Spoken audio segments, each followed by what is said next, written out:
Hey everybody, it's Evan again speaking for the Archispeak crew as I record part 2 of our AIACon19 podcast that we did live on the show floor a couple weeks ago in Las Vegas under the big red A at the ARCAT booth with 2 other podcasts. So Archispeak was represented there, and we also had the Entree Architect podcast with Mark LePage, and we also had the Inside the Firm podcast with Lance Psycho.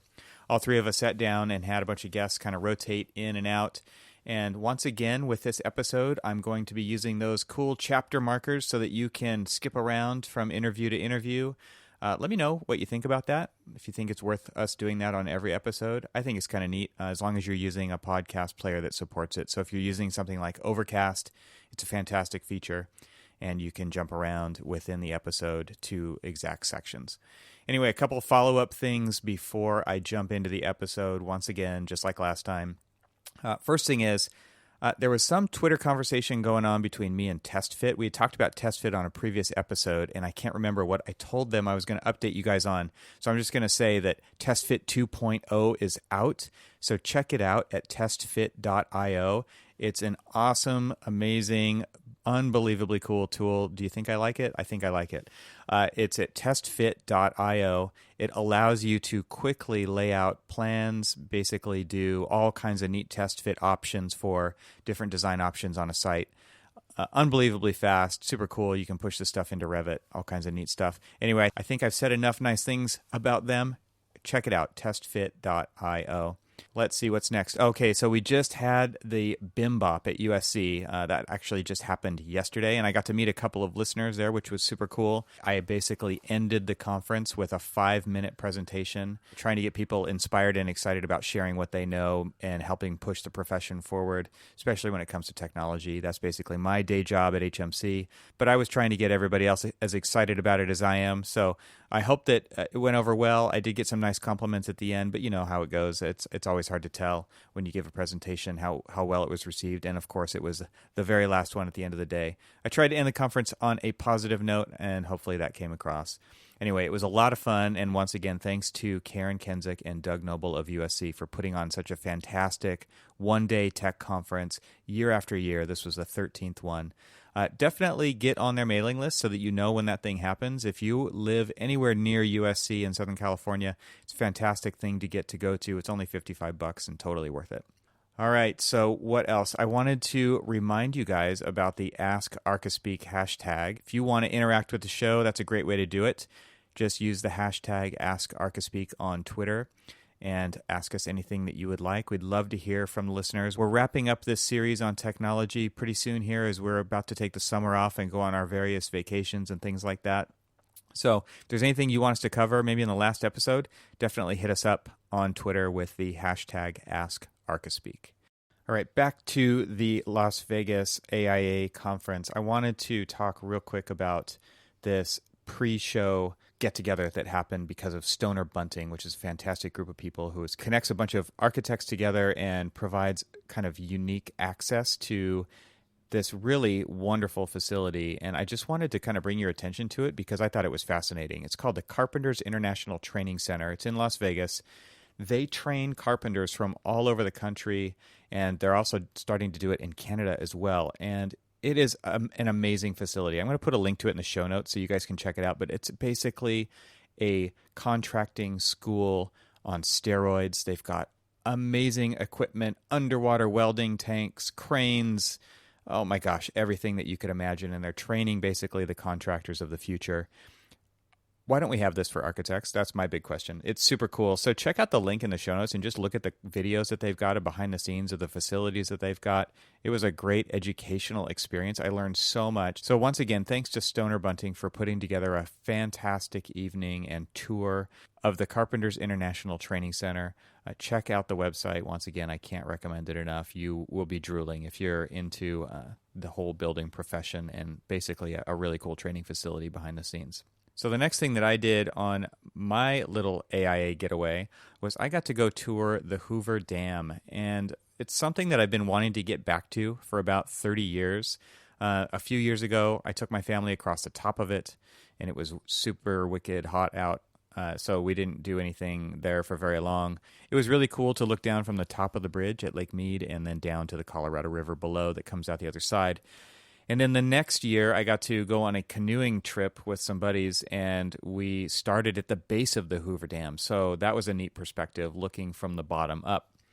So like I said, it's been about 30 years, and I got to go on the tour where you go down in not necessarily the dam itself, but down into the power generation rooms, which was really neat to see the old turbines and basically the whole construction process of that dam. And one thing that I'll say just as kind of a neat trivia item is at the base of the dam, when you're standing down in the turbine rooms, and the docent asks, how thick do you think the dam is down here at the base? And we're way down. We're like 700 or 800 feet down below the top of the dam. So it's a huge structure, right?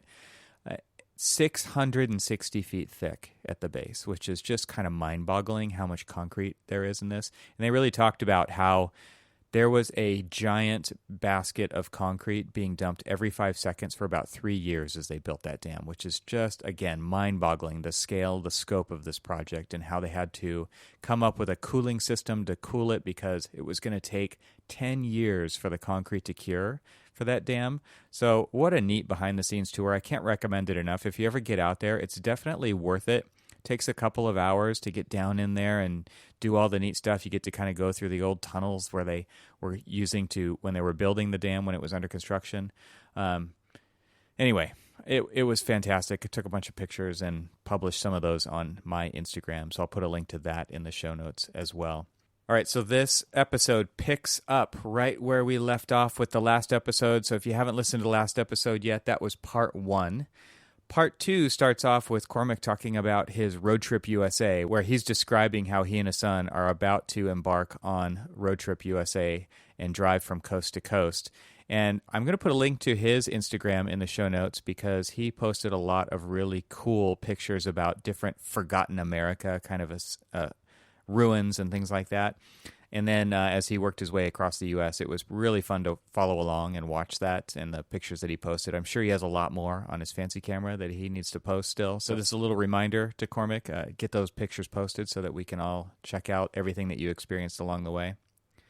And then after we catch up on Cormac's road trip and what was about to happen, by now that's all been done, we start the podcast off with our first guest, who was Leah Alyssa Bayer of Evia Studios. And what's unique about Leah is that she won the Charette Venture Group Architectural Business Plan Competition. So that's where we pick up this episode. We also talk with Earl Parson of Parson Architecture and Clever Moderns. He's got a couple different really neat sites out there. We talked with Bill Janet of ARCAT, Lucas Reams of Trimble Consulting, and also the 060 Accelerator program that they've got running. And then we finish it off with Demetrius Lynch of the Spaces podcast and his small firm, House of Lines. So it was really fun. Once again, it was great recording on the floor. Let's jump into it and pick up where we left off the last episode. Start from the beginning. Your son just graduated, and he's here. Yesterday, the reason why I just got this morning to the show was because my son, who I had completely convinced myself for the past 3 months that he was graduating on the 5th and that I would make it on the 6th and everything would be great. No, it was actually on the 7th, and I had to change at the last minute all of our flight arrangements, cancel the hotel that I had for Evan and I and everybody else. So, so we graduated yesterday. It was amazing. Congratulations. It was emotional. Your first one, right? First one. Yep. Mine's next week. Did you cry? Wow. From high school? From high school. Okay. And I didn't cry. I did get a little misty, choked up, but I was more. It was more of me laughing at my wife for bawling her head off. For, oh, no kidding. For about 3 hours. It was hilarious. But so one of the things that we talked about. So he's not big into hey, let's go to the beach and party and let's go drinking and stuff like every other high school kid who shouldn't be doing it does. He actually just wanted to let's hit the road. We're road warriors. We drive everywhere. And so what we decided to do was he was going to come with me to the show, which he's walking around the floor right now. And he wanted to, basically we rented a car. We're turning it around. We're going to head west, We're going to visit a couple of friends in California and probably see if we can crash at Evan's house, just for a day. And then we're going to meander our way back to D.C. And That's we're awesome. going to go. How long are you going to do this? So I'm supposed to be back in the office on the 24th. Okay. So between now and the 24th. Cool. And it's just you and your son. It's just me and my Isn't son. that awesome? That is awesome. And it's great. I mean, because what's interesting about it is he got accepted to Michigan State. He's going for film studies. He wants to be either a filmmaker or a screenwriter. And what makes movies and stories better? Experience. Yeah. And so I'm just trying to flood him with things that normally are well out of his comfort zone and things that just are he hates flying. This was only the second time in his life that he's ever flown, and he immediately got over the fear because we were sitting there and I was like pointing things out as we're flying by, and we're looking at snow-capped mountains in the desert and weird things like that, and he was just looking at it from a future filmmaker kind of perspective, which was amazing. I was just kind of watching him kind of like absorb stuff, and that's what this trip's about. Is he documenting any of it, or is he just so absorbing that's why it? The big fancy camera sitting over there, although he has no interest in any of this around us. But that camera right there is, I told him it's free to you do whatever you want. It takes video, it takes amazing pictures. So we're so not only is the experience of driving back with your son going to be fantastic, but to have it documented. But I would say one thing, because I documented my honeymoon in Italy, and I experienced the entire thing through a viewfinder. And so make sure he doesn't miss the experience by trying to document it. Yeah. Oh, absolutely. Are there any places that we have to hit beyond California, or is this just random? So we have a friend in Boulder. So we're definitely going to Boulder. She's offered a couch for us. So we're going to kind of meander. I think the West Coast side of things, we're going to do California. I might convince him that, as I was telling Evan and Brett earlier today, that we might go sulking at the Sulk. Cool. So we may drive all the way down there, because that's on my bucket list, and I might have to force a little bit of architecture on him. But and then we're gonna we've got a national parks pass. We're gonna hit national parks on the way up. We're gonna go through southern Utah on our way, kind of like up into Colorado, and then once we hit Boulder, we have absolutely no idea where we're going from there. You got to see North Dakota.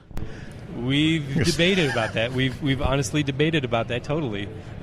He's been begging me for years to go see, and I understand that it'll be a great disappointment to him, but he wants to go see Mount Rushmore. Yeah. Because he'll be like, really? Yeah, there it is. That's it? Let's go. Couldn't they have cleaned up the pile of rocks? But you could stop off in Colorado. That's what I'm saying. That's why I asked. Are you going to be in the office? Because we might come knocking. Yeah, you should. Let's go. We'll take you out for lunch. Oh, that'd be absolutely. great. Yeah, that'd that be would great. be cool. Lots of good tacos. Well, I want you to know that you're an inspiration to me and my son. You also got me in trouble with my son. Uh-oh. Because he found out that you were bringing your son. And he's like, Dad, I'm graduating. Why don't you bring me? I'm like, hey, we could have no. Back. See, you could have shipped the Camaro out here. Yeah. And driven back. Or I'm not sure it would make it back. But I think what you're doing is great, and I want to do that same thing with my kids, and not necessarily as involved as you are doing, but I'd love the idea of sort of spending one-on-one time with your son before he sort of takes off and becomes a man. So now I have 2 years, and then my next child graduates, and he's already planned our trip. And his is he the rugby player? He's the rugby player. He's going to New Zealand. No, come on. No. As much as I would probably love to, no, he wants to stay. Well, I would say continental, but it's not. He wants to drive from Miami to Anchorage. Wow, that'd be cool. We're go diagonal. ambitious people. Yeah. Well, you got to come back and tell us that story. On that trip, you can come crash on my couch. Yeah, exactly. And Nick, thank you for hanging out with us. No problem. We're going to need your seat and your mic, or else you could have stayed. That's fine. But you're welcome to stay and hang out with us. All right, I'll see y'all later. All right, thanks, Nick. All right, have a seat, Leah. You too, Earl.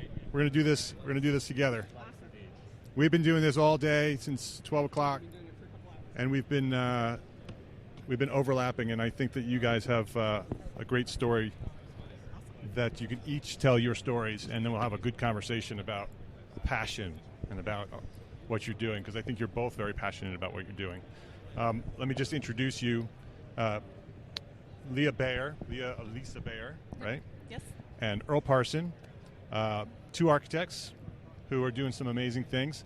Let's start with you, Leah, and introduce yourself, and then we'll have Earl introduce himself, and then I want to have a conversation about building businesses and architecture and sort of following these big ideas and these big dreams.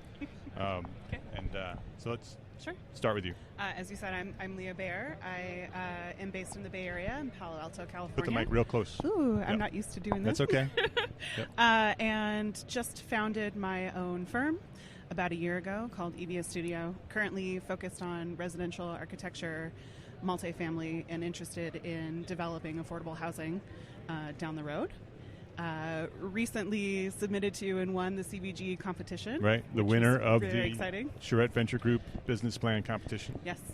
And now I'm here finally meeting all of these people that I've been listening to for years, so this is very exciting. Yeah, good. So, Earl, what's up with you? I'm Earl Parson. I'm an architect practicing as Parson Architecture, as well as a second kind of sister company I've created called Clever Moderns. And so Parson Architecture is my residential custom architecture practice.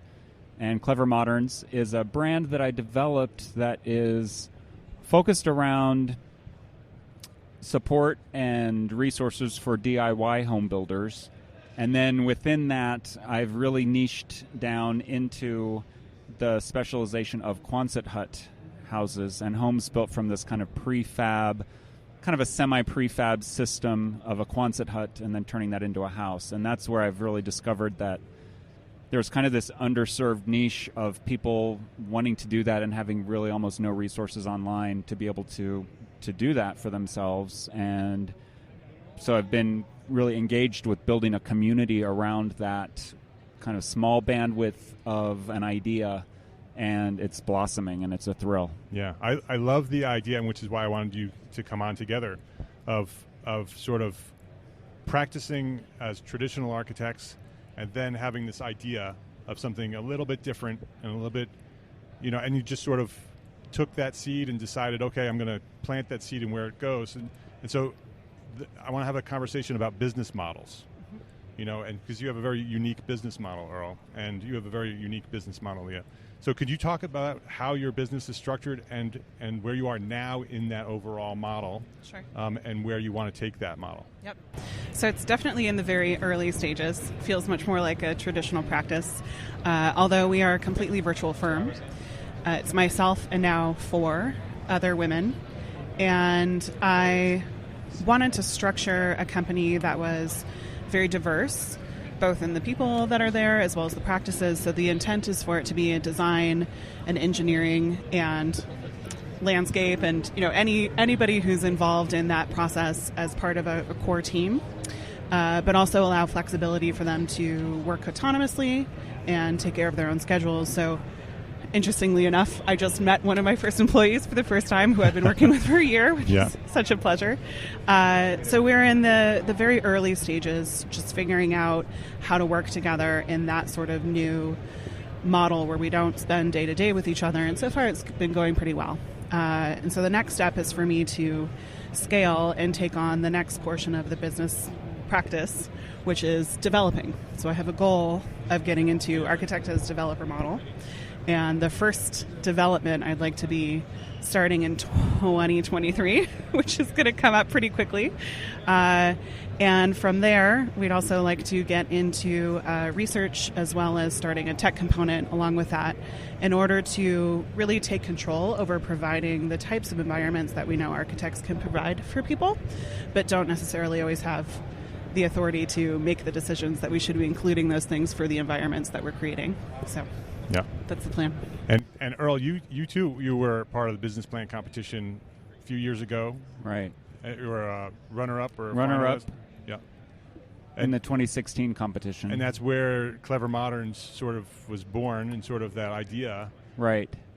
And that was So that was the idea. The idea was more broad, and it was about the DIY home builder.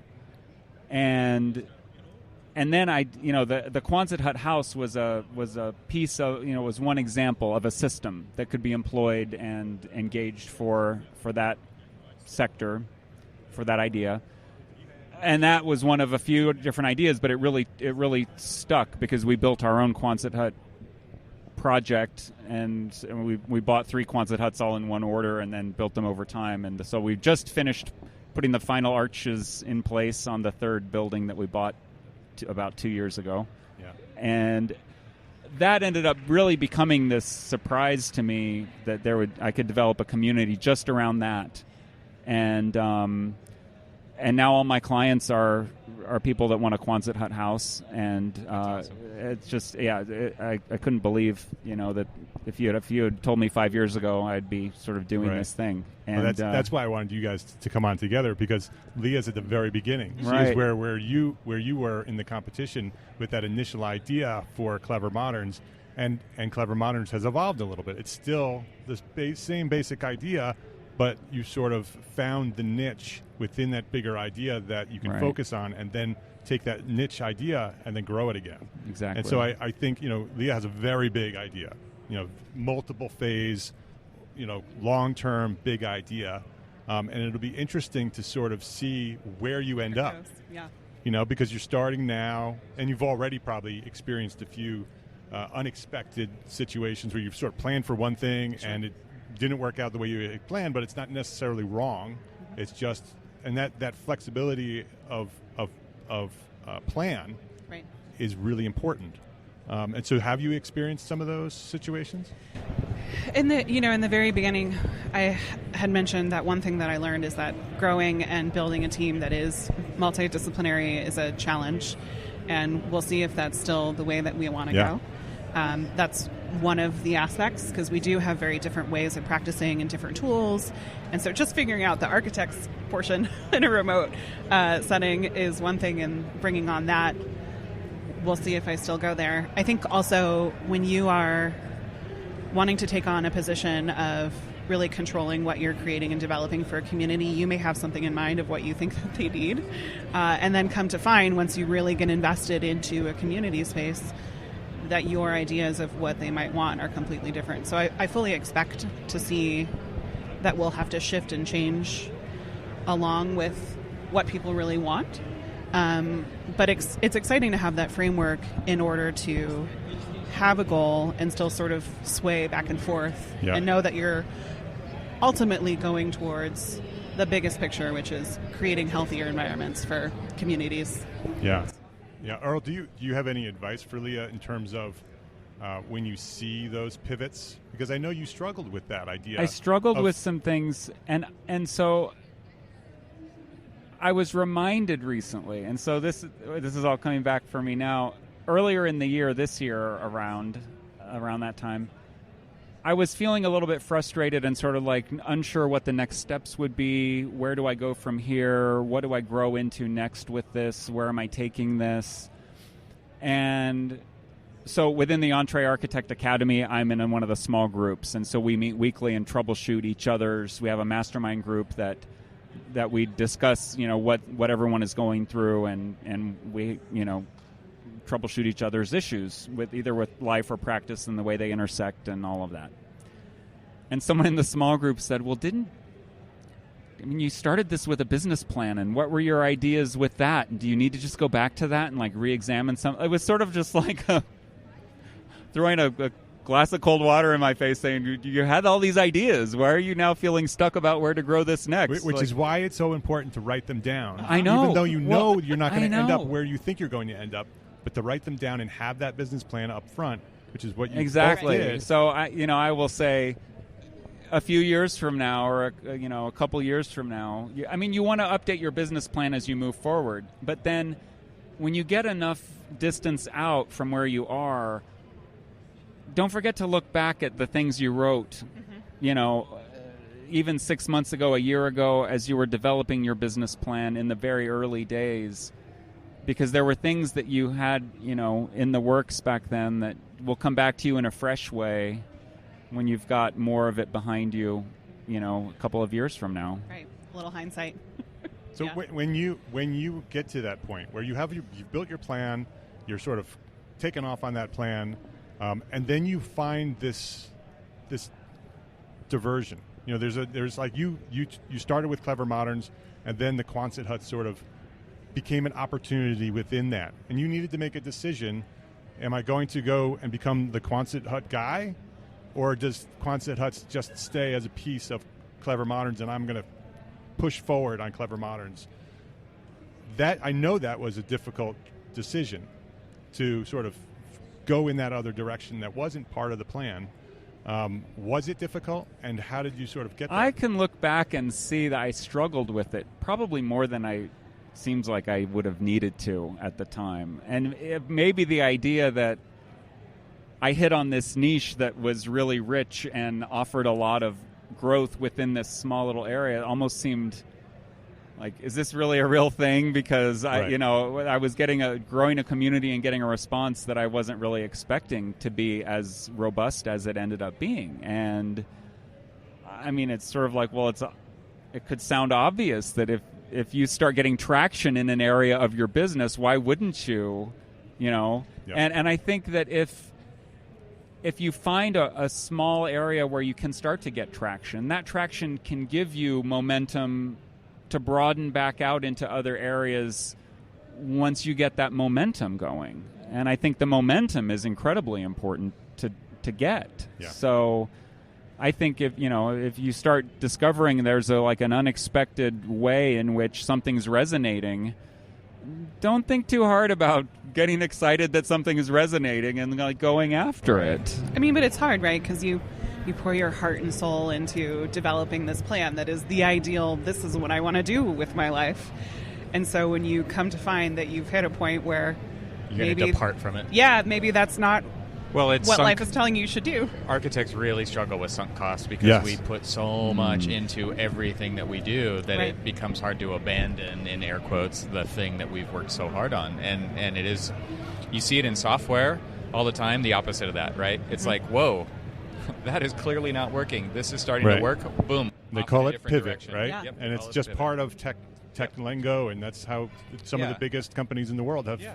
been created. Robert Ewan from Monograph was here earlier, and he talked about that. I mean, and he's still supporting customers who built websites on his platform, but they don't make the platform anymore. They still continue to support the people who are there, but they're doing something different now. Yeah. And I think that is a struggle for a lot of architects. Yeah. Because we were trained to draw the partie diagram, to guide our project all the way through in something we could always go back to and look at and say, well, that's how I'm supposed to do it. I wrote the language, right? It's mine, I own it, and it is hard to let go of that. For Yeah, sure. and when I train on business, that's why it's so important to write a business plan. And I think a lot of architects hear, oh, you got to write. I don't want a business plan. I want to just do what I do and see where I go. I don't want to be constrained by having a business plan. But I think the importance of having a business plan is to have that check, is to develop the top things, the top level things, like your vision and your mission, because those are the things that you can go back to and check yourself. The rest of it can evolve, but your mission and your vision typically will stay, right? Because they're big pictures, the big picture idea. So when you are presented with that opportunity and that potential scary decision on should I pivot or should I keep going forward, you go back to your mission and your vision and you read what you wrote, and then you go back to that document and you say, that's why I'm doing this. And so then you can reevaluate that decision and say, is that decision something that I want to pursue, or is that something that I don't want to pursue? Or does it match my vision? And if it doesn't match my vision, then you have a conscious, intentional decision on whether you are going to shift the vision or continue on the original idea. So that's why that's the message of the business plan competition. Exactly. Is to make sure that people understand the value of doing that. Even today, like you said, you're going back to that original plan and reminding yourself of why you did it, so you can make a conscious, intentional decision. And even if it's to decide there are parts of that are really no longer relevant. Exactly. And that's Right. okay, too. It was a And that's- snapshot in time, Yeah. and it was the best information you had at the time. And you might find then there are parts of it that oh yeah, that was, and that's still look at what I know now and then how that Right. could apply, and now let's do this in like an even better way or something. Right. Yeah, and it should be an evolving, living document. Yeah. You know, I think a lot of people think, okay, I wrote a business plan and it's for funding and financing, and the bank wants to see it, but I don't think that's what we're talking about. We're talking about a one-page documentation of what do I want to do, why do I want to do that, and where do I want to go. So it gives you some structure and some reminder of your North Star. You know, why you're doing what you're doing, so you can make those decisions in a conscious, intentional way. So it's exciting to see where you are now, and maybe we'll have you back in a couple of years. Yeah, it'd be interesting to see where it's gone. Yeah, Yeah, let's schedule Yeah. this right now. Yeah. So we can pull an Earl on you, and you can look back. Well, as part Exactly. of your award, you've received a membership Right. at Entree Architect. So I'm sure I'll And- be reminded to. And when Todd asked me, you know, if I was willing to do that, I said yes. There are 2 levels she can join. She can join the basic membership, which gives you lots of stuff.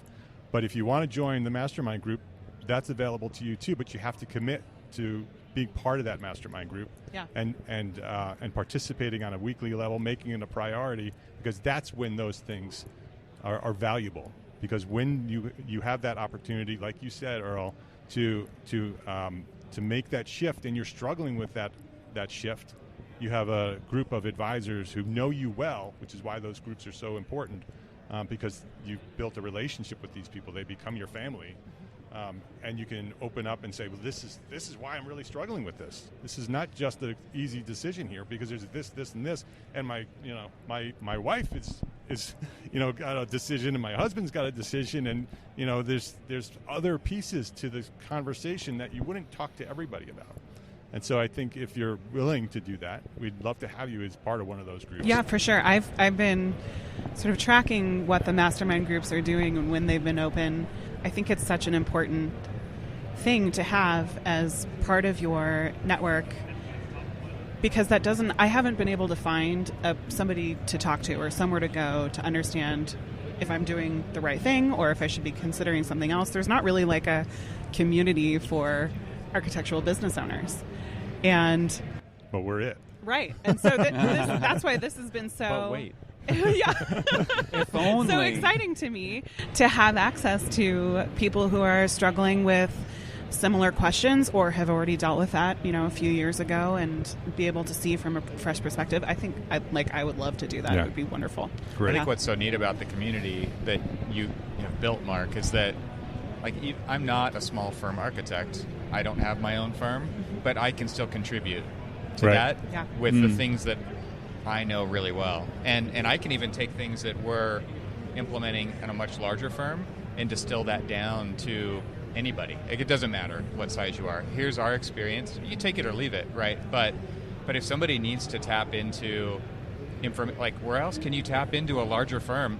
Well, it turns out you could do that through social media and a community like Entree Architect, where I'm a part of that, right? Mm-hmm. And so every once in a while I go through there and I'll skim through stuff, and I know old colleagues who I've taught at Cal Poly with who are a member of that group, and they're bringing their small firm perspective and they're bringing their teaching perspective, and it's just a huge wealth of knowledge and so those communities do exist. I think that's what's really cool. Well, and this is also what you're just saying, Evan, is a great example of how when you take your focus and like my sort of thing I keep repeating now is like find your niche and your small little bandwidth of a thing. Yeah. You actually do have an impact beyond that small little niche thing. Totally. Mark's focus is small firm architects. And I mean the definition of that is a little bit open, and you have your way of defining it, Mark. Well, but actually, for me, it's intentionally wide open.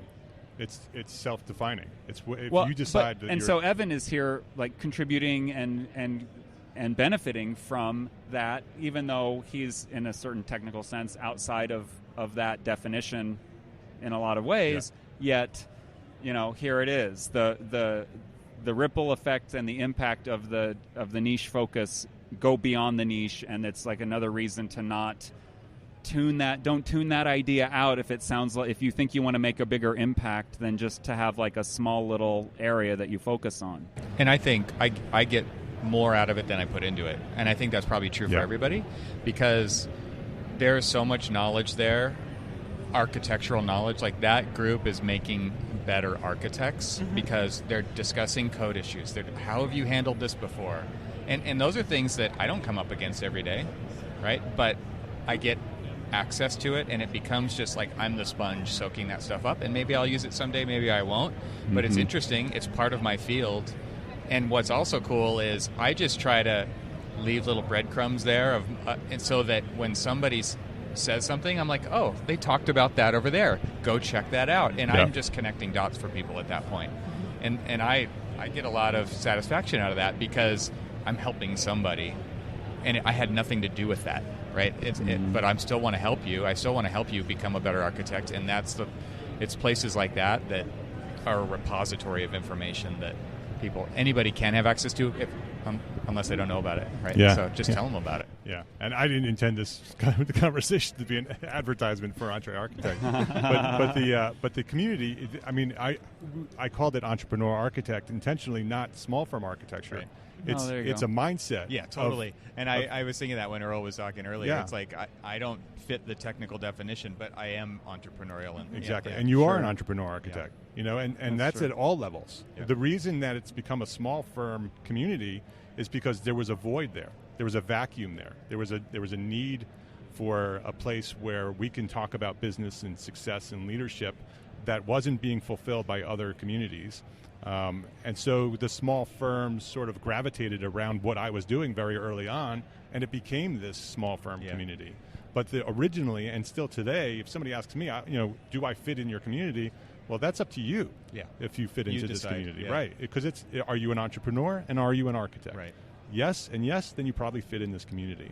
And what the definition of entrepreneur is also up to you. Yeah. So if you feel that you're part of this community, then you should be part of this community. Yeah. And I think, a lot of people in that group, you guys I'm sure included, you constantly feel like you're kind of hacking your own business. You're trying to figure out new ways to approach things. You're maybe hacking your business plan that you already made into something different. I feel like I'm hacking the firm that I work in, right? And I'm at a small level, I'm trying to create change in an entity that's been around for almost 80 years. And so, like, I have a small group of people. It's 3 of us, right, who are trying to introduce new technology and create a trajectory that the company needs to go. We feel very strongly about that. So we are kind of a small startup within a larger firm, and it is a little bit of an incubator, but it's kind of self-incubated, right? Because we see this hole and we see that it needs to be filled. And I think that that's going on at many different levels inside of a group like that, right? I mean, it's the reason people listen to our podcast. They're looking for other perspectives, different ways of doing things, insights, experiences. And it's the same for Entre Architect, it's the same for F9 and inside the firm. People are putting the information out there, and it just becomes this wealth of knowledge. And I think that because of the internet and because of all of these different platforms that are available, you just have to figure out then how to navigate it. So. Right. So as we wrap up here, because we're going to bring Bill on, how can people reach out to you and see what you're doing? They can go to eviastudio.com or EVIA. EVIA, yep, in studio, or Evia Studio, really on any social media is where I am. And it's just me managing those, so it's pretty easy to reach me through there. Yeah, so we can watch your progress and see how it's going and watch you pivot when you pivot. Mm-hmm. Yes, yeah, and I'd love to reach out, and I was so bummed that I didn't get to talk to many of the other people who attended last night, so if you hear this or if you saw me there, please do reach out. I'd love to connect. Yeah, great. And Earl, how do we see what you're doing online? So clevermoderns.com is my website. The blog there is updated a couple times a month with our updates from the property build-out with the Quonset huts in northern Arizona. And for kind of the most up-to-the-minute, kind of latest photos are on Instagram. And then my Instagram is Quonset House, so at Quonset House on Instagram. And I'll just throw it out there that we are going to be, we seem to be on track to have the loft house open as a Grand Canyon vacation rental starting in the spring. Yeah. I'm in. And we'll do a friends and family soft launch the first year, which will be next summer, because then we're going to be right on to the next build. There will be some construction activity on the property, and we're getting our feet wet as being vacation rental, Don't be hosts. surprised if So- there's an Entree Architect retreat in the future at the Can I go? compound. We definitely want to. I would love for my architect friends to come. Bring your tents. Use the property. Yep. We've got acreage. You can camp out. You can just That's cool. stay in the Quonsets and have a nice time. Yeah, So, very cool. Thanks for coming. absolutely. Appreciate it. Thanks for Leah, having me. thank you very much. Thank you. We'll be definitely watching Nice to your meet progress, both of you. All right, we're going to take a quick break from this episode to mention our sponsor, and that, as you probably have already guessed, is Arcat, since we were recording in their booth at the AIA show. So it's spring, which means it's time for growth, renewal, and adjustment, but we're not talking about your failed New Year's resolutions. We're talking about building products. Manufacturers are removing, adjusting, and adding products to the catalogs to meet standards of an evolving industry. That means your old CAD, BIM, and specs might need updating. Luckily, Arcat works with manufacturers to get their newest information online, so you know you are getting the latest and greatest from a building product company. And it was kind of cool during the show. I saw the Arcat plaque on so many booths. So they really are working with all of the companies that are representing the products and the manufacturers that we work with all the time as architects. Best of all, the data is free for you to browse and download. You don't have to register. They're not tracking you. Check out arcat.com. That's ARCAT.com the next time that you need the latest building product information. All right, Bill Janot, I wanted to have you here to thank you for inviting us here to Arcat. No problem. Glad to have you guys. So, why don't you introduce yourself and what do you do at Arcat? I'm like the head tech guy at Arcat, so Put that real close to your mouth. I'm the head tech guy at Arcat, so if you go to arcat.com and you do a search for vinyl windows and it's crappy, you complain to me. And you're doing a whole bunch of That things is at not your Arcat. job That's not the only thing you're doing. You have taken the ideas of the architectural community and have built platforms and tools and all kinds of things in direct response to what we need at Arcat. Yeah, well, our whole goal is to, like what you're saying, is provide tools that are of use to you guys, getting the manufacturers' names and products in front of you guys, so you can choose the best window, the best drywall, the best whatever for your projects. And the manufacturers come to us because they know that we provide those useful tools to you guys. Yeah, and you're a great supporter of all three of our podcasts. Well, actually, Archispeak and Entree Architect, and I've heard through the grapevine that potentially there's a sponsorship for Inside the Firm coming out in the future. Any day now. Yeah. Any day, wow. So I want to just thank you for the years of support. Absolutely. For all of us. But not only just for our platforms, but for the entire profession. You really are a great supporter of the Well, I'm architects. glad we could help. We're Yeah, I always think looking to help the architects. One of the things I've always been impressed with you're at all the shows that I've gone to, right? You're here, whether it's you by yourself at AU that year and we're sketching in VR, right? VRCat, or you're here with a huge entourage of Arcat red shirts, right?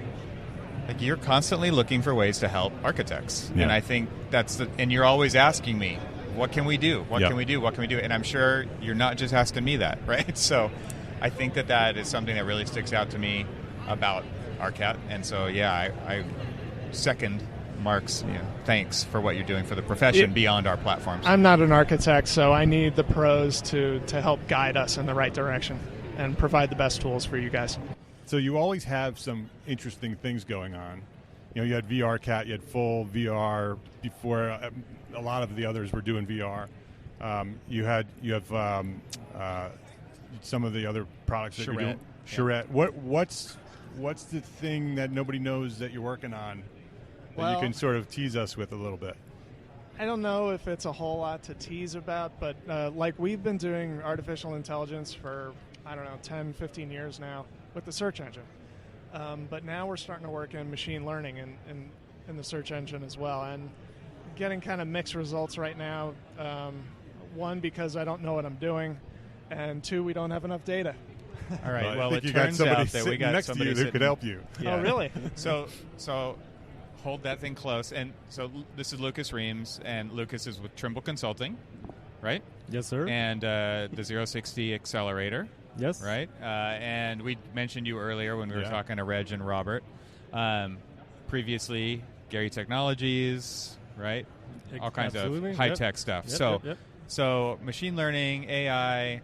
Lucas came and lectured in my class about these very things and how they're doing, computer vision, all that kind of, video analysis, all these analytics and stuff. So, Yeah, I mean it's a very exciting space to be in, and I think really what we're looking for is how do we put it to work, right? The technology's there.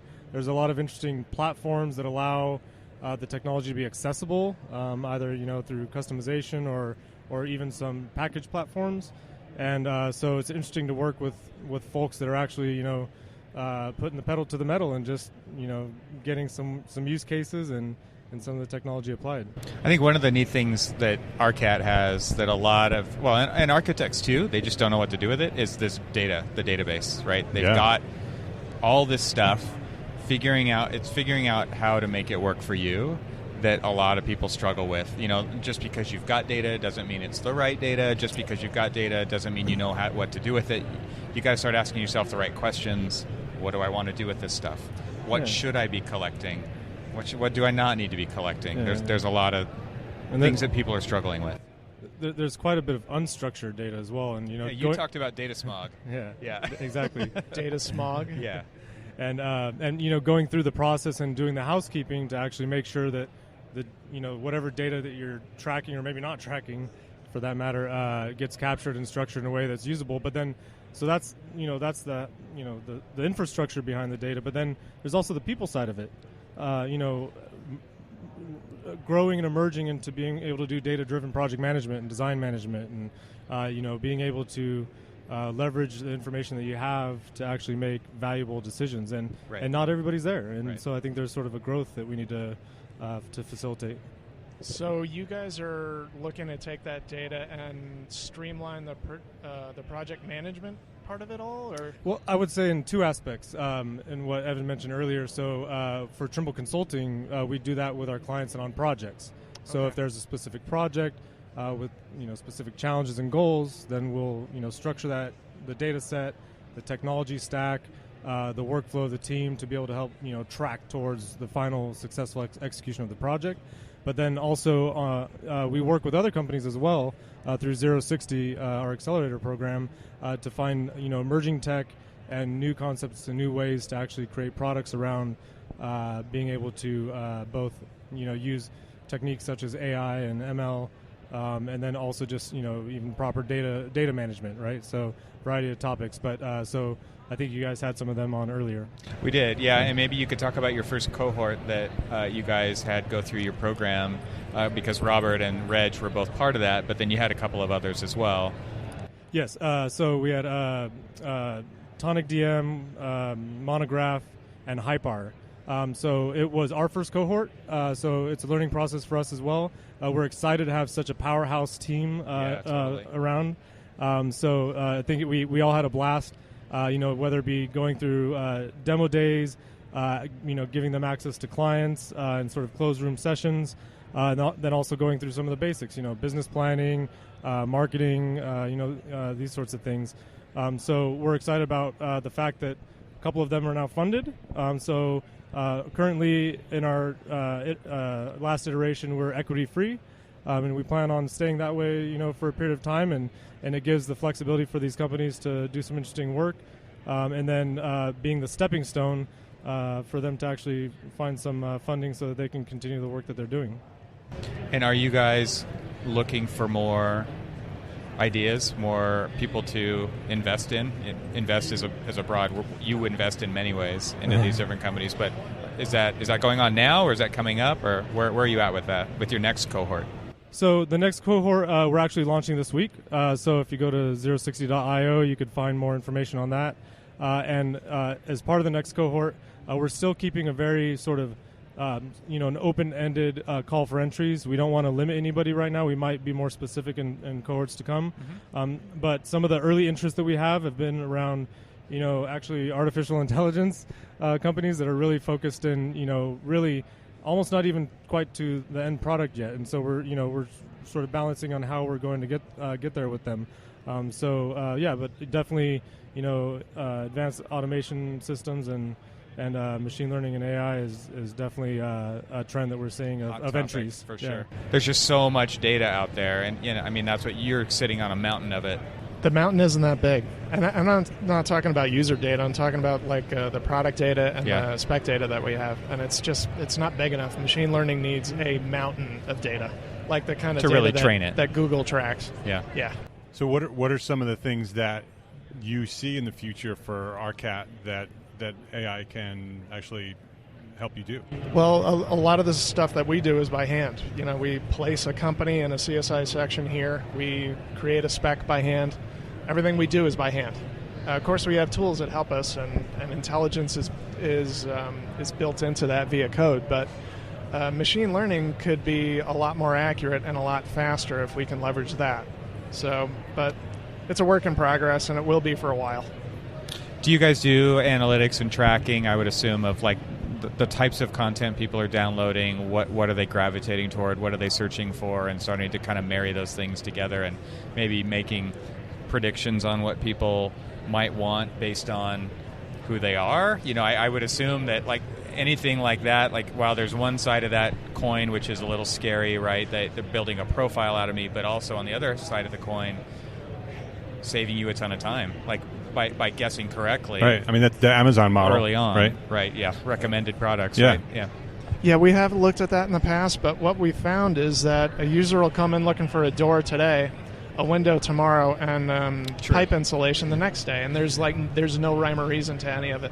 But maybe over the life of a project, you could start to see some kind of trends of what they're picking early versus late or things like that. Obviously specs come later on in the project, and very products true. come earlier. I don't know. Yeah, that's a definite possibility. Yeah. But at the moment, we're not really focusing on the user. We always focus on the user, but not as we'll far as that. not as far as like harvesting their information to go down. I know. That Well, route. you don't even require registration to download data. because we know you guys don't want to be contacted. You don't want to be. You come to us to get the information, so you don't have to to search around and talk to a sales rep. Yeah, but as that data, as the selection, as the specifications and selecting specific products becomes more part of the overall process, like what you're doing, Evan, where you're looking for ways to integrate the Revit model with the specifications and the in the future, that's what's going to happen. It's all going to come together, right? Yeah. I mean, and so how does a company like ARCAT evolve to sort of be the player within that scenario where we're no longer going to look for a building product, the building product is coming to us? I think machine learning could help in that respect, in that the machine learning could use the data in the model, the BIM model that is, then run it on, pass it on to a machine learning model that would then couple up with the spec data and somehow marry the two. Yeah, and I think this gets back to what we were talking about earlier with Lucas. So you've got every firm out there's got model after model after model, and every model we did things a little bit differently because we're always learning. And so the cleanliness of that structured data or unstructured data becomes mandated, right, for the machine learning to work correctly. But I think maybe you could speak to this, Lucas. I mean, what you're talking about is harvesting data from all the models we've made, which we should be able to do and make those models work for us to make predictions about what we're going to do on future models, to make those kinds of things happen for us or make them a lot easier, maybe remove some of that friction of going to find that particular thing. It's like, well, no, you've always used that thing. Here it is. I could see that kind of thing happening for architects, where the computer's just making recommendations, the Amazon model of certain things, especially if you're a firm like ours that does a lot of like similar topologies over and over and over again. Sure, and the fact that you mentioned that as we start a new project, you look at your last project and you say, okay, what did I learn from that, and let me revise some things, and that often ends up resulting in a lot of copy paste, a lot of just on the fly modifications, and so if you take a step back and you think proactively, what are our goals as a firm, and what can we do in advance to actually prepare for some of the things that we're going to be accomplishing on the next project, and absolutely creating a structured data set and being able to leverage. I mean, we're seeing in a lot of software packages out there that are actually starting to do this, right? They're actually saying, okay, well, based on your last 100 projects of this typology, this size, even to the extent of starting to do some of the work for you, which gets into this whole conversation about, well, is automation taking our jobs away? And that's coming whether we like it or not. Exactly, that's coming. Yeah, and I was mentioning earlier that I even built my career on that, right? So it's building some jobs, right? Yeah. It's just a matter of how we can position ourselves within the industry to provide end value to the clients, which at the end of the day, they want a building. They're not necessarily wanting a sheet of drawings, right? So how we get there is the story that we need to write. Right, and architects have traditionally been afraid of that, of the change in the profession, right? And so we see architects all the time complaining about that they've lost control of the process. They've given the control away over the years. They haven't lost it. They've given it away. And this next change is going to make it even more difficult to do what we do if we don't grab it and take control of it. Because that technology is coming whether we like it or not. It's going to automate the rest of the world. It's going to automate architecture and construction as well. And if we're not at the head of it, we're going to be obsolete. Yeah, projects are driven by technology. That's a fact. It's the only way we deliver our projects. And those that don't embrace that are going to lose. Right. And they can complain about it, but it's not going to change the fact that it's coming. And if you don't be part of it, then you're going to not be part of it. So, Bill, I want to thank you again. Yep. For letting us hang out here. We have one more guest that we're going to wrap up here with. But the Big Red A is a big supporter of what we're doing individually as architects, big supporter of our podcasts and helping to get our message out to the profession and the rest of the world. We'll always have a table for you guys ready. Well, we appreciate it. So thank you very much for hanging out with us and talking a little bit and letting us take up some of your table space here. Arcat.com, right? Arcat.com? Arcat.com. ARCAT. Thank you, guys. Lucas, if you're interested, you can hang out, because I think the next guest, we can talk about the future of architecture, because he's very interested. It's Demetrius Lynch from Spaces Podcast. Fellow Cal Poly alum. Yeah, I think that might be an interesting conversation. And Bill, you're welcome to hang out, too, if you want. But we're going to need the mic, and so we can pass mics around if you want to hang out. All right. We have our final guest here as we're wrapping up. Save the best for last. The Arcast. And so, Lucas, how do you say your last? Reams. Lucas Reams. This is Demetrius Lynch, Spaces Podcast. Yep. I wanted to bring you on here because you talk about the future of architecture, and you're passionate about the future of architecture. Yeah, in a sense. Yeah. And so I wanted to sort of have a conversation as we wrap up here with the Arcast of where do we think this place is going. We were just having a conversation about AI and machine learning and how that's going to change the way architecture is being delivered and built, and that if you're not part of that scenario, that you're going to have a very difficult time being an architect in the future. And so what are some of your thoughts on that? Yeah, I definitely think there will be a learning curve and difficulties if you don't jump on board sooner rather than later. I think it's definitely going to be the future, and as far as the AI portion of it, it's I see it more as a benefit to the practice, a good tool that we'll be able to use as opposed to being afraid of it taking over our industry. I think it'll be a great tool that'll free you up to actually focus on the passionate part of it, creating the space and being more creative and not necessarily being bogged down with all the kind of minutia work that we have to do. So, Lance, you guys over at F9, I listen to every episode you guys do, so I hear your executive meetings with Al. and you're constantly talking about, you want to stay up with the future, that you want to continue to push what F9 is doing and the technology that's being brought to you. What are you guys doing in the future with where architecture is going? Well, as you know, because you listen to every episode, we're building a new office. So we have a shop space, 2-story shop space, and the first 2 pieces of machinery I want to buy is a commercial level CNC machine and a 3D printer. And a couple of our employees they want to start a furniture company, and we're such stewards of entrepreneurial, helping foster entrepreneurship and entrepreneurs in our firm, such that if you want to branch off and we come to an agreement about this is a partnership and you get to have the space, so they want to do a furniture company, and I think it'd be great, just be another thing to diversify for. So I want to get those 2 pieces of machinery because I want to be an expert in how they operate, how they work. And then I've been asking everybody. Lucas knows, he's already been on my podcast today, and Demetrius is going to be on next after you. And I've asked them, where do you see 3D printing and stuff like that being adopted more? And what does that mean for the architecture community? Does that mean we become master builders? Does it mean that we?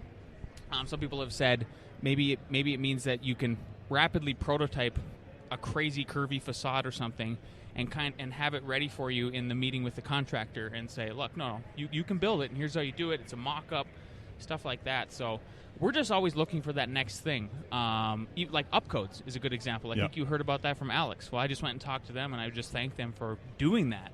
Because and somebody else on the podcast earlier today was talking about, I think it was Bob Wygant from Sumex. He said, I'm not so sure that you're ever gonna automate architects, because we're artists, and we need we're here to be creative and solve problems, and that's something you can't take away from humans. We need that to happen. But on the flip side of that, could you write a script to where it engineers your whole building? We're done with the engineer. I don't have to worry about him not calling me. That's what we were just talking about. Is that that's technology? What I want. Yeah. Technology can take our jobs if we let it. Yeah. It can. And we didn't even touch on 3D printing, and the future of that. But I think the engineering part of that is even more possible to be automated, because it's already just calculations, and that can be plugged into a system that could figure it out pretty quickly. As far as the creative part, I think it's a little bit harder to automate. Lucas, are you seeing that? Because you talk to these guys who are sort of have these big ideas and want to sort of pursue those things. Are you seeing that happening? Yeah, well, I mean, it's interesting because you could say, can you automate a building? I mean, the short answer is yes, but then the long answer is the building process is complex and has a lot of people involved. So sometimes, even though you can, let's say, snap your fingers and all the work is done, somebody may say, well, hold on, I actually need to go through the process of, going through design iterations. What does that mean? So it's, once you start to open it up a bit, then there's more to it than can you do it.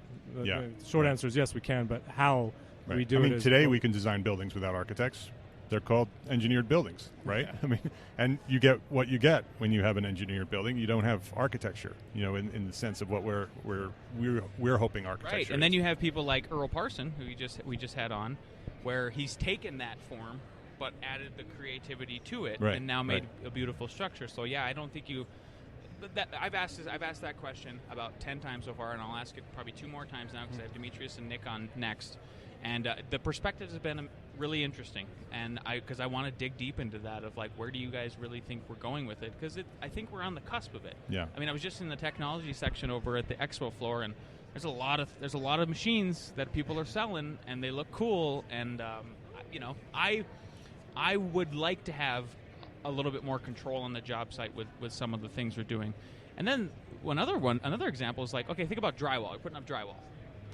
Well, has anybody seen the video going around? It's pretty viral. It's like this robot in Japan. Yeah. You know what I'm talking about. It looks cool. It's okay, now they're just going to install drywall. And the robotic mason that's building the brick walls. Yeah, I think it was 3,000 bricks per day as opposed to a few hundred bricks per day for human. It can rapidly change. And I think I'm more excited about the automation, the technology on the construction side. and whenever it gets to really taking over or really having an impact for us, I think it'll be more time saving for us, and not necessarily taking us over. Yeah. Well, it's at Spaces Podcast. Yeah. You are doing a lot of storytelling. Yes. Right? And yes. so, a lot of the focus of some of the stories that you're telling, you go back in history, Yep. sort of, in order to talk about the thing that you want to talk about in the present and the future. You're going back and sort of talking about the history of those kind of things. What are some of the topics that are coming to Spaces Podcast? Because you've taken a little break in order to sort of focus on what the next level of Spaces Podcast is going to be, and so you want to talk a little bit about Spaces Podcast and some of the other things you're planning? Yeah, so in general, Spaces is about what we're trying to do is tell the story of architecture, because we do a great job talking to each other about architecture, but the general public, I don't think, gets a full understanding of what we're doing. So we're trying to spin it a little bit, so have that architectural education for people that are in the industry, but at the same time telling a story to the general public to try and bring them along and educate them, help them understand not only how spaces go together, but what you get out of well-designed, well-built spaces.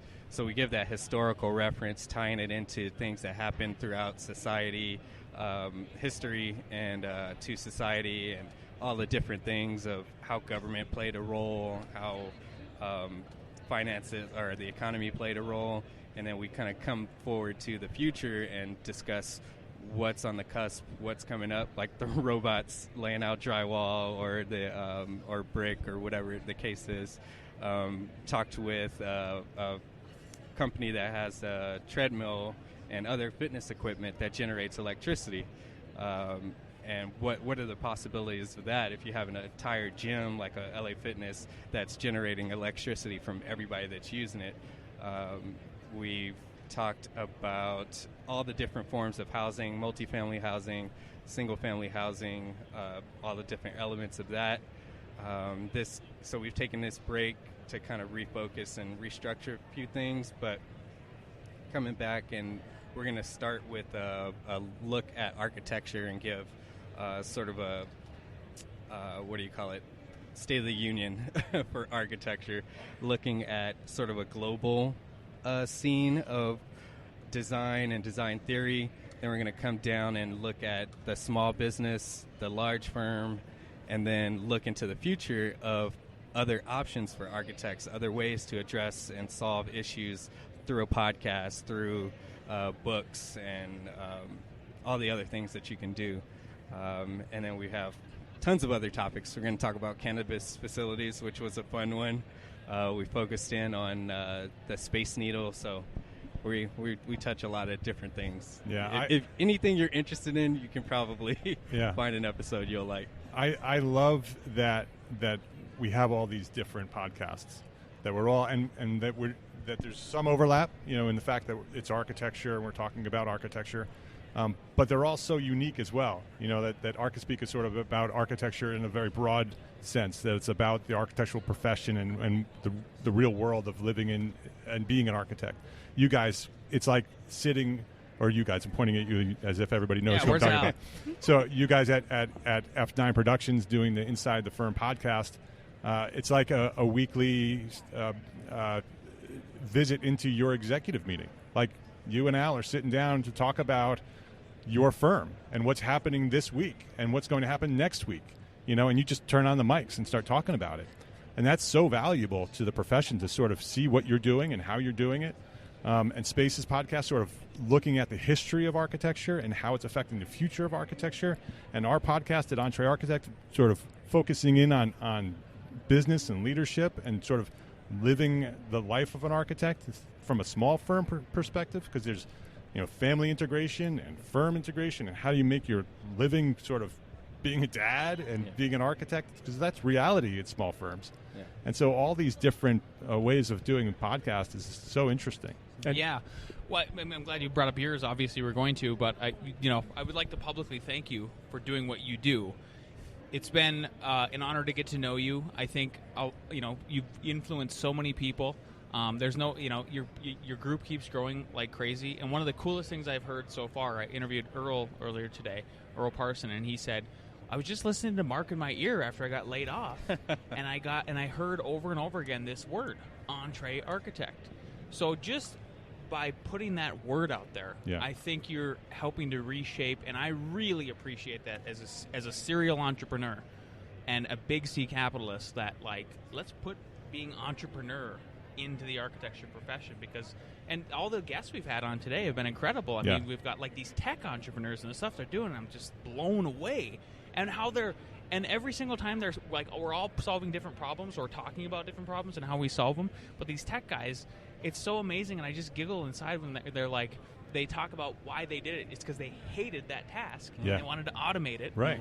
And make it easier. And for that's the everybody essence of the entrepreneur, Yeah. right? Is that you solve the problem. Absolutely. And we were saying before, the definition of entrepreneur architect is up to you. That whether you feel that you, the definition of entrepreneur, whether it's somebody who's just out there to make a lot of money, or you're out there to change the world, those are both entrepreneurs. And that we're already architects. We've been trained as architects, and so it's a mindset of whether you're an entrepreneur architect or you're just an architect. And so, thank you for your kind words. I appreciate that. Lucas, you were about to say something. I was just going to say, from a listener's perspective, I've heard everybody's podcast here, and just the fact that you're taking advantage of the platform, but then in addition to that, being authentic and transparent. I see that from everybody, and it's just something that I think the community sees. So I would, speaking on behalf of the community, it's much appreciated. Thank you. Well, yeah, and think about before Mark had his podcast, or I had mine, and everybody, and I feel like the profession was really closed up. I mean, that's one of the things you try to push. Over that was and a over major again, mission of mine. Yep, was let's share. Let's share, because there's plenty of work for us, for it to go around. I think that was the big scare and everything. So, I think it's a really incredible time to be doing all the, to be involved in this community and learning and listening, and everybody's growing and doing cool stuff. Yeah. The more we share, the more we're going to all grow. So that's been a major part of what personally, why I, started what I wanted to start, because I wanted to share everything I knew, but I wanted to inspire the rest of the profession to do the same thing. And I think that within the community that has happened. I think that we're starting to change the profession individually by, we're all individually sharing, and that culture is shifting. And that will permeate through the rest of the profession, whether they like it or not. The small firms are sharing among themselves, and that we're not waiting for the AIA and the larger firms to tell us how it's going to be done. We're doing it ourselves, and we're figuring it out ourselves, and we're going to share that knowledge with one another. And I think people are clamoring for that. Yeah. It's just sitting in on all of these sessions this week. There's a palpable desire for this collaboration and to start to move the needle in a different direction. Yeah. So I think it's generational too. I think society, if you look beyond architecture, society is becoming more entrepreneurial. They're becoming more sharing. That in other industries you're seeing that happening, where we're trying to share with one another. Even, go ahead. Oh, absolutely. My related story about that sharing and the demographics.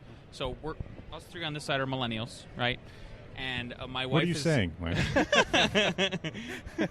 You're a sage. My wife is selling our condos in our development, and Alex and I knew who we were designing for the whole time. It was millennials who have their crap together and could buy a house, or in this case, a townhome, right? And so she didn't believe us, and whatever. But everybody we've sold to is late 20s, early 30s. They are professionals. They have their stuff together, and they like urban living because it's an urban infill development. And so she brings us last couple up to the rooftop, and they say the one guy is just so impressed, and he's like, "So did the architects try to create this shared experience with everybody up here? Because there's no walls, and you can all the rooftops can talk to each other." Yeah. She goes, "Yeah, sure." Yeah, exactly. We did, actually. Right. Yeah. So it's real. I think it is, and I think that overall, I think society is shifting, and I think it's comes and goes. It's all waves, and I think we're moving into a period of history where we are more collaborative and more sharing and more open and more kind. I think that's something too that's shifting. That we're not as aggressive as time is shifting. You see politics is rough right now. Yeah.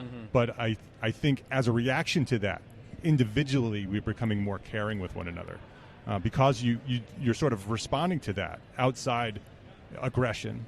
And this could go in a very different direction. We're at the end of our time here, but I think we are being more kind, and that's when I say love, learn, share, which is how I end up every episode, because that's the essence of what I want the world to do. I want the world to care for one another, and I want our community to care for one another. I want us to learn as much as we can possibly learn individually, and then share that with everybody else. Because if we all do that, then we all benefit, and so. If we can do that individually, I think society, will follow. So I think if you guys want to get Cormac and Evan, and we can wrap up our show here. Cool. Yeah. Thanks for being Lucas, on, guys. Thank you very much. Thank you. Thanks, Mark. I didn't get to say thank you in the beginning. You jumped right in. Yeah, you're welcome. So thank you for before you hang up the mic, how do we sort of connect with you? Oh, so you can find us Spaces Podcast, www.spacespodcast.com. If you want to check out my business, my architectural side, it's House of Lines, and Lines is spelled Lynes, houseoflines.com. And all the information is connected through those two sites. Very cool. All right. Thanks for hanging out with us. Thanks, Mark. All right. Let's get Evan and Cormac back in the seats, and let's put a bow on this baby. Here we are, boys. I'm tired. How about you Back guys? where we started. Yeah. Yeah. So we're back with the four of us. Ooh, the seat's warm. My son ate my hamburger. Just told him he could eat the fries. He ate the whole thing. There you go. I was watching him. I thought it was his. So, I think this has been really valuable. I think that bringing the three podcasts together has been great. And first, I want to thank Casey and Bill at ARCAT for introducing the idea to us. They were the ones that brought this idea to us, and the fact that the three of us, the three podcasts, could come together and do a show where we bring in other people who are doing pretty cool things in the profession and have a great conversation. I think it worked out pretty well. I was a little nervous on how it was going to work in terms of overlapping all these different people. But we're architects, and we figured it out. Yeah, we exactly. did. We did. I thought it was really cool how it was organic, and we would pinch hit and go around and go get lunch or whatever and come back. And Mark, you nice. had the brilliant idea of overlapping the guests. Yeah. That was on fantastic. the fly. The first guest came, and the second guest was up, and we're like, all right, we're going to do this. We're just sit down, and great. we'll just do one continuous Well, thing. it was great, too, because, I mean, a lot of them had a lot of intertwining things to talk about that, just kind of showed the future of the practice, which I thought was fantastic. Yep. So I think that the audio from this is, we're going to share it among all the podcasts, but maybe we can wrap up just by talking a little bit about each of our podcasts because it'll be on the other shows. And so maybe we'll do a little pitch of our own and talk about how the podcasts are set up and how people can listen. So, Lance, you want to start? Sure. We are on all the major platforms, so you can find us on iTunes, Stitcher. SoundCloud is one of our main platforms too. We have a lot of SoundCloud listeners. We're just thankful for your support, Mark's support, Evan's support. Archispeak, everybody in the community has been fantastic, and our growth has been amazing. And we're just here to. But the most rewarding part about it is, honestly, I went through and looked through our iTunes reviews lately, and there's 64 of them. We have an excellent rating. I want to thank everybody for that. But the things people are saying to us are really amazing. Like, that's the best reward. Yeah. Yep. Agreed. One person came in and they said, like, hey, I quit my job. I'm going to start my own firm now because of you guys. Because of you guys. Yeah, right. Great. It's your fault. Yeah. You're like, whoa, too much pressure, too much I like pressure. how you're looking at that as glass half full right there. That was that's great. Yeah. Yeah, exactly. And so that's been the coolest part. Some people also have said, like, when I had Lucas on, he was like, hey, we took your advice, and there was a project that was trending in town, and if it wasn't for us being 12 hours late, we would have been front page, we would have been on the news, it would have worked, like that kind of marketing strategy that grass level thing. Yeah. So just stuff like that. Like I'm just here to, as you know, like help foster more entrepreneurs, more people that are interested in just doing their passion and making money doing it and living a happy life, because happiness is everything. So. Yeah. Do better work when you're happy, right? So it's Inside the Firm Podcast. InsideTheFirmPodcast.com is the website. Find us on iTunes and leave us a review. All right. Inside the Firm. And what about you guys, Archispeak? Well, before we get into Evan talking about us, me, I'm going to make him do it instead of me. I've been reflecting on the fact that, like, we're sort of the old timers of architecture. I don't know how that happened, Cormac. But there's so many architectural podcasts out there, and it's fantastic. I absolutely love that, because we're all talking about the passion that we bring to this profession, and that everybody has a voice, and that there's no single voice that's above the others. The and voice that there's of no, architecture. Exactly. Yeah. And there's room for many more. It shows the generations, and it's just so fantastic to actually see that. Yeah, I agree. Yeah, and this is a great place for that to happen, like to see each other in person. Yeah. And just talk about and be like just. It's nice to tell people that I appreciate your show. Right. I like to Absolutely. tell other people that, and I hope that that sentiment is out there. That people, our listeners, understand that. I don't see this as a competitive thing at all. Yeah, no. I mean, not this at all. is really about sharing experiences. Right. And if people gravitate to one more than the other, perfect. Yeah, right? and that's Because one of I the don't- reasons why we wanted to do this, Yeah. is so we can come together and share. It honestly feels like it's kind of like this, like audio mentoring, across the entire country. I mean, and it's just like everybody has a voice, and it's so cool that everybody's unique experience is helping enrich the damn profession. Yeah. Cool. All right, so Archispeak podcast, we're in our 7th year. Yep. And we're doing a season about technology and how it's changing the profession of architecture. I think we talked about a lot of that today. Yeah. And you can find us at archispeakpodcast.com, and you can find us on Twitter at Archispeak without the E and the A, right? ARCHISPK, Archispeak. And that's about it. Yeah. So I want to thank you guys for not only doing the show, but for doing what you do every week on the podcast, because I think that, like I said before, we're all doing individual different things, and you're an inspiration to not only me, but to the rest of the profession. The fact that you guys have sort of opened up the world of architecture to not only architects, but to non-architects, that you talk about all these different ideas and concepts of being an architect. And to have that weekly, business meeting with your partner is so enlightening to sort of see what you guys are doing. And not only that, you're very inspirational as architects, that you keep pushing the limits of what architects are and what they do. And so have that inside knowledge of what you're doing is very inspirational, to have others have that access. So I appreciate, Lance, what you and Al are doing, and I appreciate what Neil and Cormac and Evan are doing at Archispeak. And actually, we appreciate what you and Sarah are doing. Yeah, that's right. At Entree Architect Podcast. Right, and Sarah's going to have some work. Yeah, that's a lot of cutting time. Right. Sarah Rowe, my podcast producer. So thank you, Sarah. So for me, it's entrearchitect.com. We do a podcast. We used to do a blog. Blog's still there if you want to search for it. We don't write very much anymore. It's all podcast, maybe a YouTube channel in the future.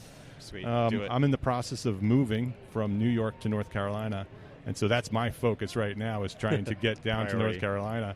But I was talking to some of the people earlier today that I have really big plans for not only Entree Architect, but some other things that are going to become bigger than Entree Architect, and Entree Architect is going to sort of be a piece of. And in the future, we're going to start talking about that. Awesome. And that's, for me, super exciting. I'm really excited about what these big plans are. And so listen to the podcast at entrearchitect.com, Entree Architect Podcast, and you'll be able to hear the whole story about what we're going to do. Not only me as an architect in my transition to North Carolina and the renovation that I'm going to have on this new house, but just sort of the evolution of Entree Architect and what we have planned in the future for small firms. So cool. I think thanks for tuning in, everybody. Yeah, thanks. Awesome. Appreciate it. I think that's a wrap. So see you next time. See ya. Thanks. All right, that's it for this episode, basically ending our 2-part AIACon19 show floor recording extravaganza, about 3 hours of recording for all of us. It was a fantastic event. Once again, thanks to Bill and Casey from ARCAT for allowing us to use their booth and sit there and record for such a long time and have so many people kind of filtering in and out. It was fantastic. And I'm really looking forward to the next year's AIA conference because it's going to be in my backyard right here in Los Angeles. So I'm really looking forward to that. Looking forward to meeting up with a bunch of my old classmates and a lot of our listeners. LA is going to be a fantastic location for this. There's so much to see and so much to do. And there's a couple other things I want to mention real quick. I definitely want to remind you to check the show notes for all the links to all the people and the companies that we mentioned during the episode. There's a lot of great information in there, so definitely check out the show notes at archispeakpodcast.com. And you can sign up to get those emailed to you on the right-hand side of the website as well. I know we haven't said that in quite a while on the podcast. And then there's two things that you could really do to help the Archispeak podcast and the Entree Architect podcast and the Inside the Firm podcast. If you just take 5 seconds to rate us in Apple Podcasts, you can do it either through the iTunes interface or you can do it in the Apple Podcast app. And then if you're using a podcast player like Overcast, go ahead and just give us a star. That really helps recommend our podcast to other people, and that would be awesome. And then the second thing is just share our podcast with one of your friends. That would be awesome if you could do that and help spread the word that our podcasts are out there for people to listen to and enjoy and interact with us on a professional level or on a personal level. That would be really cool. So again, archispeakpodcast.com. You can also find us on Twitter and Facebook. Thanks for listening, and we will see you in the next episode.